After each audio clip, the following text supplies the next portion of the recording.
말씀 앞으로 오신 여러분을 환영합니다. 오늘은 103강 35장 세 번째 시간으로 최초의 선교사들이라는 제목으로 말씀을 나누도록 하겠습니다. 지난 시간 우리는 예수님께서 갈릴리 호수의 풍랑과 폭풍을 잠잠케 하시는 그 일을 통해 예수님께서 제자들의 믿음을 더 공고히 해주시고 예수님이 세상의 바람과 파도도 잠잠케 하시는 창조의 능력을 가지신 분이라는 것을 보았습니다. 폭풍이 지나간 다음에 제자들은 예수님이 이 세상의 어떤 사람들과는 다른 하나님의 아들이라는 사실을 다시 한번 생각하게 되었습니다. 우리는 지난 시간에 폭풍 가운데 잠에서 깨신 예수님께서 두려움을 갖지 않았다. 왜 예수님께서 두려움을 갖지 않았다고 배웠습니까? 하나님을 사랑하는 그 사랑과 믿음이 분명하고 확고했기 때문에 이 풍랑 속에서도 하나님께서 나를 지켜주실 것에 대한 확신이 있었기 때문에 그는 두려워하지 않았다. 하나님 아버지를 믿으셨고 믿었기 때문에 두려움이 없었고 해결할 방법도 알고 있었다고 했습니다. 그러므로 우리가 하나님 안에서 평강을 얻고 두려움을 벗어날 수 있다라는 것을 예수님의 마음을 통해 살펴보았습니다. 제자들의 마음은 어땠나요? 제자들은 하나님께 의지하는 마음보다는 스스로 그 풍랑에서 구원하고자 하는 노력을 기울였습니다. 스스로 위험에서 벗어나고자 노력했습니다. 그래서 그들은 계속해서 차오르는 물을 보고 두려워했고 결국에는 실패했습니다. 처음부터 예수님을 발견하고 신뢰했다면 그런 어려움을 겪지 않았겠죠. 특별히 우리는 위기에 대하여 살펴보았습니다. 위기라는 것은 없던 믿음을 생기게 하는 것 아니고 지금까지 위기를 만나기 이전까지 그가 믿음 생활을 어떻게 해왔는지 그것이 증명되는 때라고 했습니다. 만일 그 위기가 오기 전까지 신실하고 진실한 믿음을 가지고 있었다면 그 위기를 통해 그의 믿음이 더 분명한 믿음으로 드러나게 될 것입니다. 만일 그의 믿음이 형식적인 믿음이었다면 위기가 왔을 때 형식적인 믿음이 모래성을 쌓은 것과 같이 아무런 능력도 없다는 사실을 경험하게 될 것입니다. 제자들처럼 말이죠. 그러므로 우리는 이 폭풍이 인생의 바다 가운데 만나는 많은 장애물과 어려움이라는 사실을 생각하면서 또 한 가지, 마음속에서 일어나는 감정의 큰 파도도 폭풍이라고 했습니다. 미움과 분노와 화가 일어날 때 이 마음속에서 바람과 파도가 치는 것이죠. 예수님께서 손을 들고 잠잠하라 고요하라 말씀하실 때 우리의 마음속의 격정과 폭풍이 가라앉게 된다. 그러므로 우리는 예수님 안에서 참된 평화를 누리고 하나님을 의지하는 마음이 인생과 마음속에서 일어나는 파도와 폭풍을 가라앉게 하는, 잠잠하게 하는 일이 된다라는 사실을 배웠습니다. 이제 오늘은 103강 최초의 선교사들이라는 제목으로 누가복음 8장에 있는 말씀을 우리가 함께 보도록 하겠습니다. 누가복음 8장 26절부터 39절까지 좀 긴 말씀이지만 제가 말씀을 읽어보겠습니다. 그들이 갈릴리 맞은편 거라사 이내 땅에 이르러 예수께서 육지에 내리심에 그 도시 사람으로서 귀신 들린 자 하나가 예수를 만나니 그 사람은 오래 옷을 입지 아니하며 집에 거하지도 아니하고 무덤 사이에 거하는 자라. 예수를 보고 부르짖으며 그 앞에 엎드려 큰 소리로 불러 이르되 지극히 높으신 하나님의 아들 예수여, 당신이 나와 무슨 상관이 있나이까?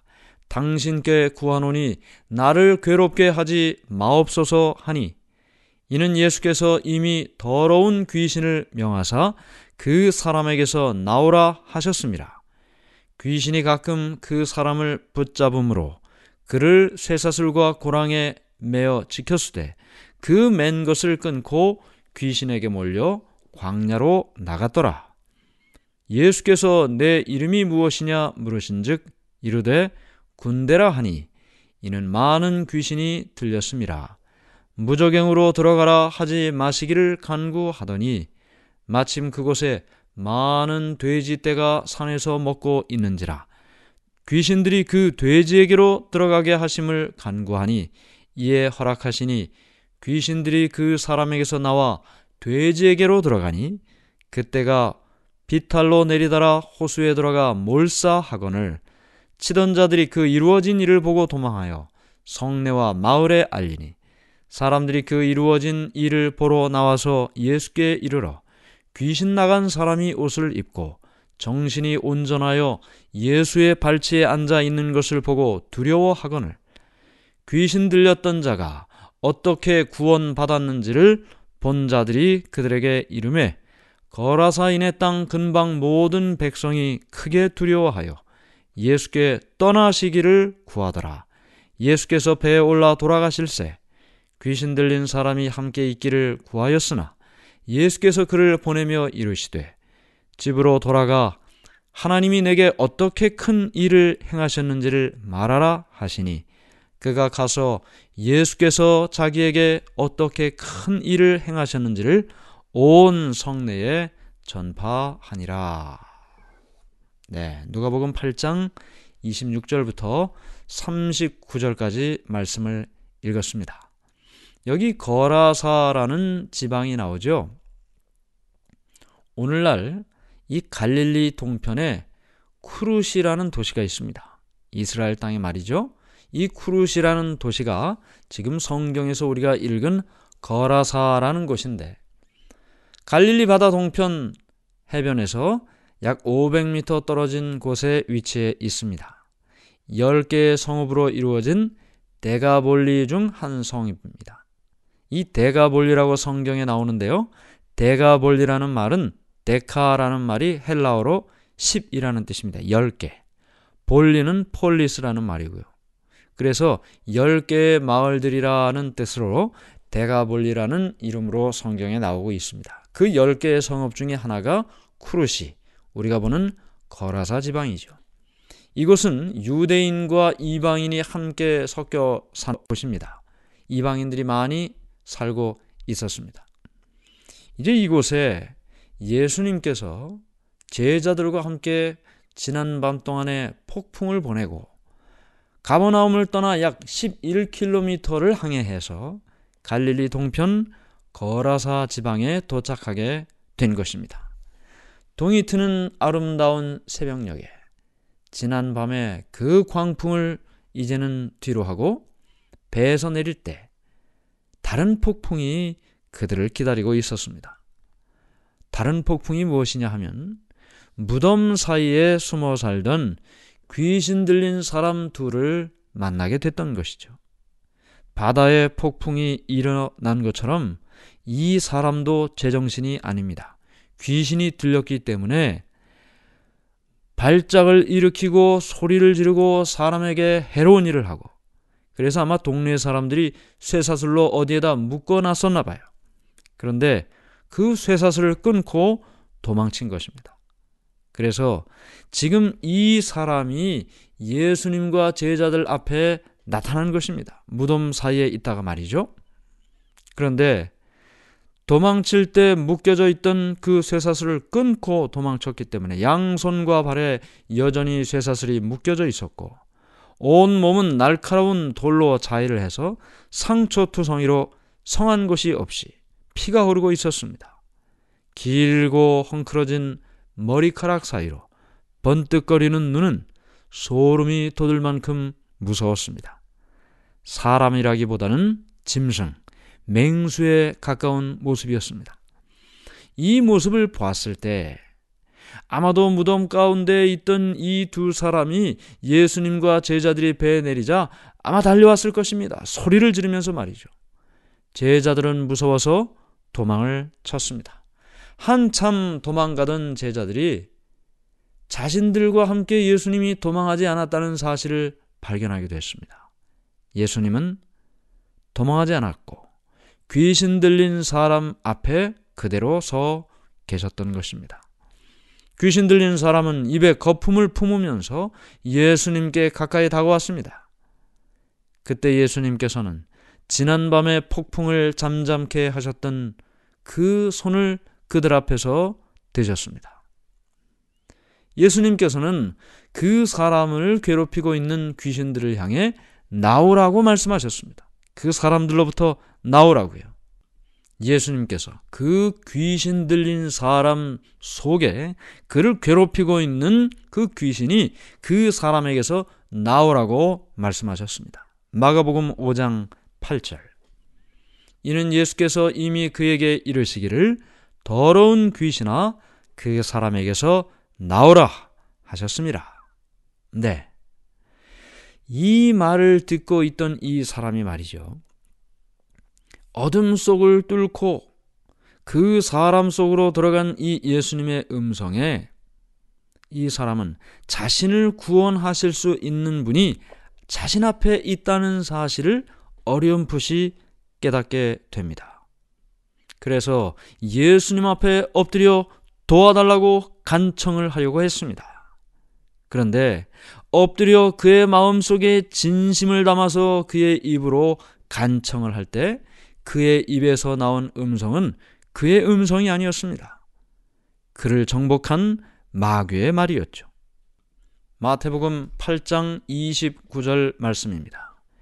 이에 그들이 소리질러 이르되 하나님의 아들이여 우리가 당신과 무슨 상관이 있나이까? 때가 이르기 전에 우리를 괴롭게 하려고 여기 오셨나이까 하더니, 사실 이 귀신 들린 사람의 몇 가지 특징이 있습니다. 제가 과거에 목회를 하는 동안에 귀신 들린 사람을 몇 번 만난 적이 있는데요. 귀신 들린 사람은 첫째, 자기가 이야기를 하려고 해도 자신의 입으로 나오는 음성이 자신의 의지대로 이야기하는 자기 말이 아닙니다. 귀신이 그의 입술을 통해서 말하는 것이죠. 그래서 어떤 때는 목소리도 다르게 나옵니다. 또 어떤 때는 말이죠, 그 사람이 정말 정신적으로 문제가 있는지 아니면 귀신 들렸는지 확인하기 위해서 성경을 읽든지 기도를 하면 하나님이라는 이름이 나오면 두려워서 대단히 떱니다. 기도를 할 때도 마찬가지죠. 그래서 정신적으로 문제가 있는 경우와 귀신 들린 사람이 차이가 있는 것을 볼 수가 있는데, 여기 이 사람도 마찬가지입니다. 자기의 입으로 예수님께 요청하려고 했지만 그의 입에서 나오는 음성은 하나님의 아들이요, 귀신이 지금 예수님께 하나님의 아들이요, 우리가 당신과 무슨 상관이 있나이까, 이렇게 이야기를 했던 거죠. 우리는 지금 이 사람 속에 들어가 있는 귀신이 예수님을 보고 하나님의 아들이요 라고 고백한 이 사실을 주목합니다. 하나님과 예수님을 믿는 믿음은 귀신도 가지고 있습니다. 살아계신 하나님, 천지와 만물을 지으신 하나님, 하나님의 아들 예수 그리스도에 대한 믿음을 귀신들이 지금 고백하고 있는 것입니다. 그렇다면 이 세상에 하나님이 없다고 이야기하는 사람은 귀신들보다도 믿음이 없는 것이 되겠죠. 야고보서 2장 19절은 이렇게 기록하고 있습니다. 내가 하나님은 한 분이신 줄을 믿느냐? 잘하는도다. 귀신들도 믿고 떠느니라. 하나님이 한 분이시라는 사실을 믿느냐? 귀신도 그 사실은 믿는단 말이죠. 예수님께서 이 귀신에게 내 이름이 무엇이냐 그렇게 묻습니다. 누가복음 8장 30절. 예수께서 내 이름이 무엇이냐 물으신즉 이르되 군대라 하니 이는 많은 귀신이 들렸음이라. 예수님께서 이름이 뭐냐고 물었을 때 군대라고 대답을 했습니다. 이 군대라는 말은 원래 원어로 기록할 때는 로마의 육군 사단을 말하는 단어입니다. 로마의 육군 사단은 6천 명의 보병과 700명의 마병으로 구성이 되어 있습니다. 그러니까 6,700명으로 구성이 되어 있는 것이죠. 내가 지금 군대라고 이름을 이야기한 이 귀신은 6,700명의 귀신이 있다는 말이 아니고, 정확한 숫자는 모르지만 많은 귀신이 지금 이 사람 안에 들어가 이 사람을 괴롭히고 있다는 것입니다. 귀신들은 자신을 돼지떼 안으로 들어가게 해달라고 예수님께 요청을 했습니다. 이 사람으로부터 나오라고 했으니까요. 예수님께서 그것을 허락하시자 돼지떼 안으로 이 귀신들이 다 들어갔고, 약 2,000마리의 돼지들은 절벽으로 내달려서 이 갈릴리 호수 물속으로 뛰어들어가 몰사하게 되었습니다. 귀신 들렸던 자는 귀신이 떠나갔죠.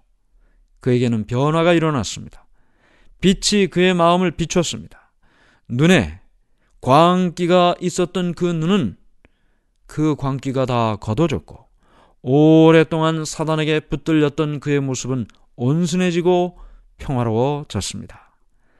그들은 자신들을 구원한 하나님을 한 목소리로 찬양하게 됐던 것입니다. 귀신 들렸다가 이제 정신이 온전해지고 자신 앞에 있는 예수님께서 자신을 구원해 주신 것을 감사하고 하나님의 능력을 찬양하게 됐던 것이죠. 그런데 이 모습을 지켜본 사람들이 있었습니다. 이 돼지를 치던 사람들이 갑자기 귀신들이 이 돼지에게로 들어가 돼지가 다 몰사하니까 주인에게 가서 이 모든 사실을 이야기했습니다. 동네 사람들에게도 다 이야기를 했죠. 사람들이 다 몰려왔습니다.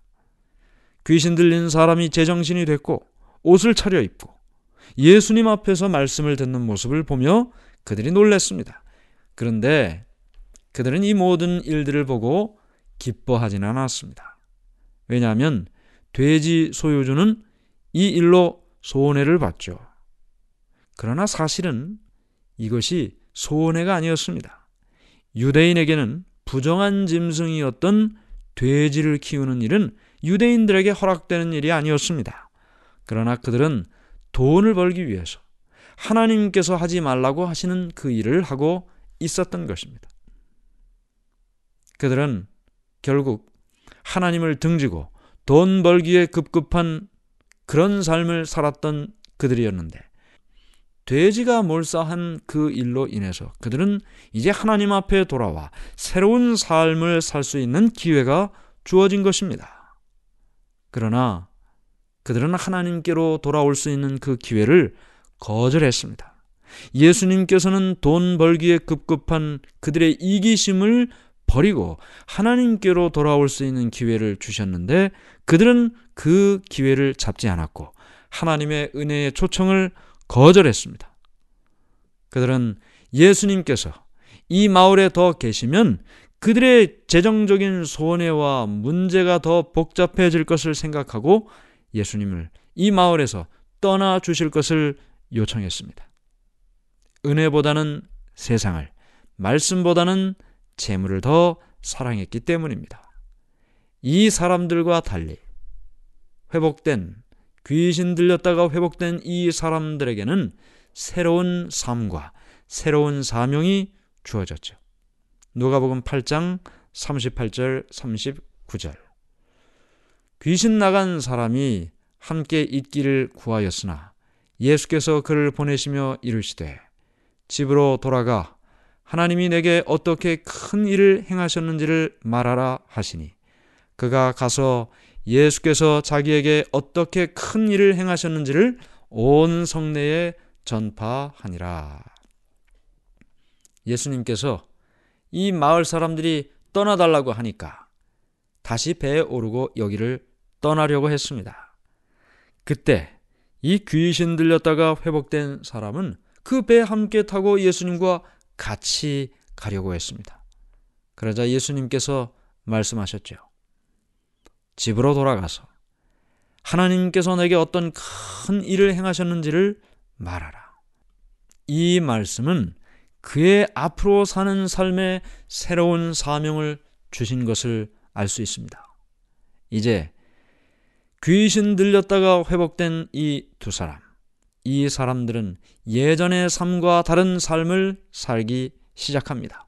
사명이 없던 삶에서 사명이 있는 삶을 살게 되는 것이죠. 집으로 돌아가 가족들을 만나서 하나님께서, 예수님께서 내게 어떤 일을 행하셨는지를 다 이야기하는 것입니다. 아는 사람이든지 모르는 사람이든지 누구든지 만나면 나의 삶을 인도해 주신 하나님의 능력을 이야기하게 되는 것입니다. 그걸 우리는 전도라고 말하고 있는 것이죠. 그에게는 전도의 사명이 생겼습니다. 이제는 자신을 위해 사는 인생이 아닙니다. 하나님의 능력을 체험한 사람으로서 하나님의 사랑과 능력을 전할 사명이 그에게 주어졌습니다. 그는 자신의 집뿐만 아니라 대가볼리 그 10개의 지방을 다 두루 다니면서 예수님의 구원의 능력을 전파했고 귀신으로부터 자유를 얻은 경험을 말하며 살게 되었습니다. 오늘 우리는 최초의 선교사들, 예수님으로부터 귀신 들렸다가 회복함을 받고 사명을 받아 집과 마을로 돌아가 말씀을 전했던 이 선교사들의 이야기를 보았습니다. 함께 그 기적을 경험하면서도 그것으로 인하여 인생이 바뀌고 사명을 가진 사람이 있는가 하면 예수님을 떠나라고 이야기하는 사람도 있었습니다. 오늘 우리의 마음속에 예수님께서 나의 삶을 변화시켜 주실 때 사명을 받아 그 사명을 완수하며 살아가는 삶을 살게 되시기를 간절히 바랍니다. 하늘에 계신 하나님 아버지, 주님의 은혜를 감사합니다.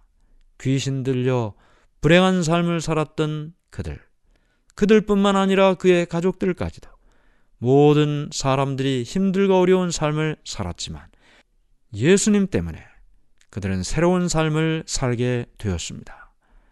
주님, 우리의 마음속에 주님을 믿는 믿음 안에서 사단에게 정복된 삶이 아니라 주님께로부터 치유함을 경험하는 삶이 되게 해 주시옵소서. 그리하여 이제는 나를 위하여 사는 삶이 아니라 나에게 능력을 베풀어 주신 예수님을 전하는 사명을 가진 사람으로 살게 해 주시옵소서. 예수님의 이름으로 간절히 기도드리옵나이다. 아멘.